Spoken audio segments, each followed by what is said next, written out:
The Indiana Fever fans did not hold back when they were asked to describe Angel Reese with one word. Let's watch the video. Describe Angel Reese in one word. Ghetto. Trash. Garbage. Mid. Fearless. The bricklayer. That's 2 words. Attitude. Brick Barbie. Ghetto. Describe Angel Reese in one word. Ghetto. Trash. Garbage. Mid. Fearless. The bricklayer. That's 2 words. Attitude. Brick Barbie. Ghetto. Wait. Did y'all hear the lady? She was surprised. She uttered the word ghetto and she turned into SpongeBob. Listen, she turned into SpongeBob. Ghetto.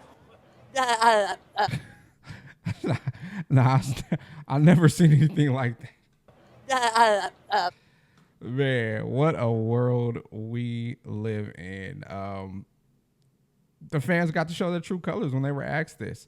And there's a big debate online about is Angel the jealous person, and is she she's the big bad wolf. She's the bad person when look what she has to deal with. The ironic part about this is Mantis, the guy that posted the video, and this is Dave that owns Barstool Sports. Barstool posted this actual picture, and Dave was actually featured, I believe, in Mantis's other video from this game. This isn't just like, oh, how ironic, a content creator ran into Dave and got pictures with Dave. This isn't irony. This isn't ironic. This makes sense because they have been in each other's circle for a very long time. This isn't a random happenstance. This is something that you see the wristband.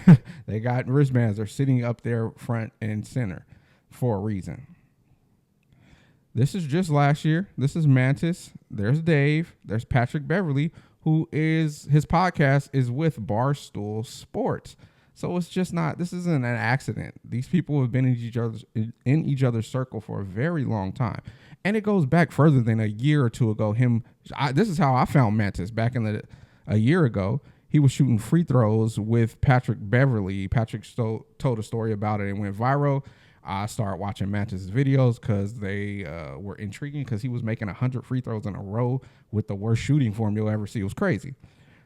But here is Mantis's YouTube content. And what do you know? Who is a part of the content? Dave. That's you again. And then let's go back. Let's zoom. This is super zoomed in. But let's look at how long this video was, like 4 or 5 years ago. Them on a podcast together. That's Mantis, that's Dave. So it wasn't coincidence that the guy that right now is telling the whole internet, I didn't hear anything bad said at the game.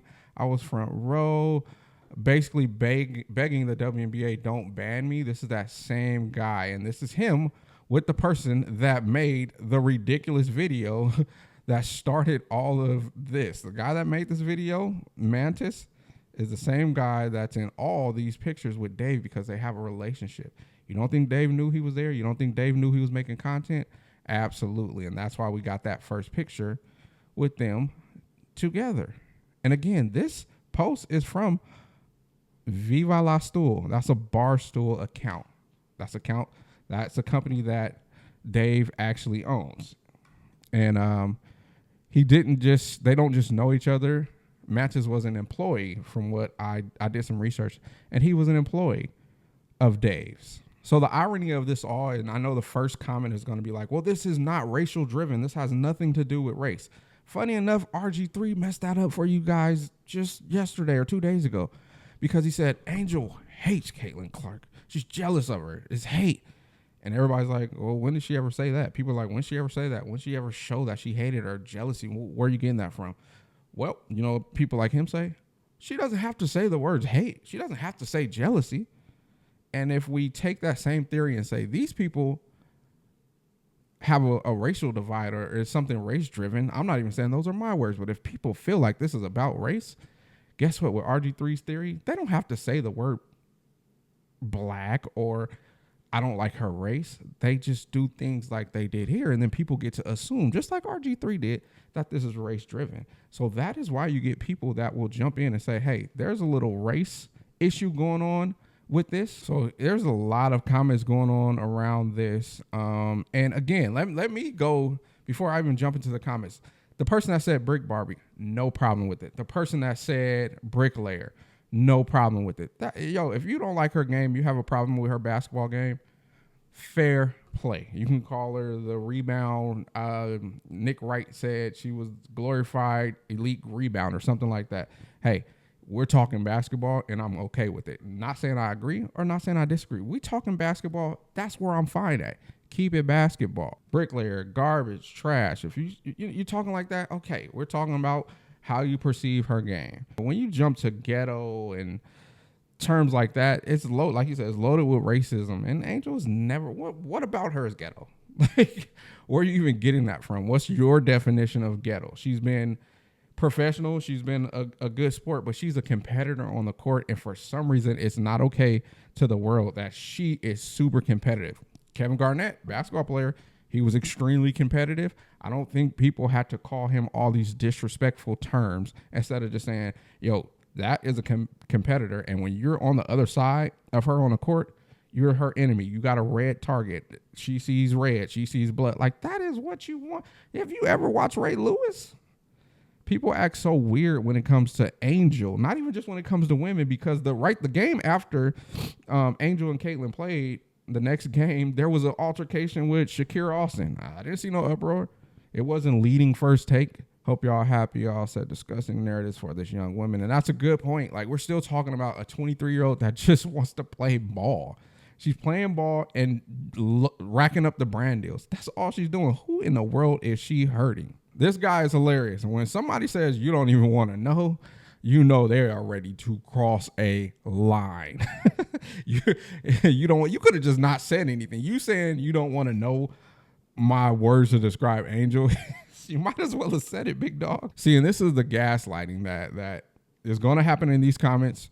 Is calling her trash and a bricklayer is racist now. No, that's literally, hey, you guys got a million videos about her missing a layup and that goes viral. Like, that's what, hey, if it's basketball, I've never complained about those videos. I think it's corny that she's the only player I've ever seen with a low light tape, as if everybody doesn't have a flaw in their game. But that's about basketball, so I can't fight you on your basketball take or your opinion. You can be wrong or you can be right, but we're still talking basketball. So bricklayer, no, that's not racist. Like, don't try to gaslight the situation. You know, people like this saying this is normal stuff and this happens in XYZ league. I've seen somebody comment and said Tom Brady has gone through this and gone through worse, and it's just like, fine, fair enough, right? So let's all say this is what happens in sports. Well, what if the NFL put a stop to this early on in the inception of the NFL? What if the NBA stopped this early on? Because I do remember LeBron in Indiana. Somebody called him out his name. He went and stopped the game, pointed her out, and had her escorted like that. I remember that happening, and just so happened to be in Indiana. But what if things started early to where people come into the gym know, people come into the arena know, hey, you can't talk to these players any old kind of way. And that's what the WNBA is trying to do right now. They just put out a statement that we're not standing with racism. I think it's called There's No Space for Hate. So they're on the journey to eradicate all this nonsense early before the league hits its pinnacle. And 75% of the talk and the people that are watching the sport are involved in this trash type of trashing individuals, trashing players. And guess what? We are talking about women. So when you call a woman a B word, you're insinuating a whole lot. So it's deeper than somebody making a crazy picture about Tom Brady or saying something about Tom Brady. We're talking about women. Yep, I know a lot of people don't think women should be held to different standards, but I unfortunately do. I think women should be protected and treated a certain type of way.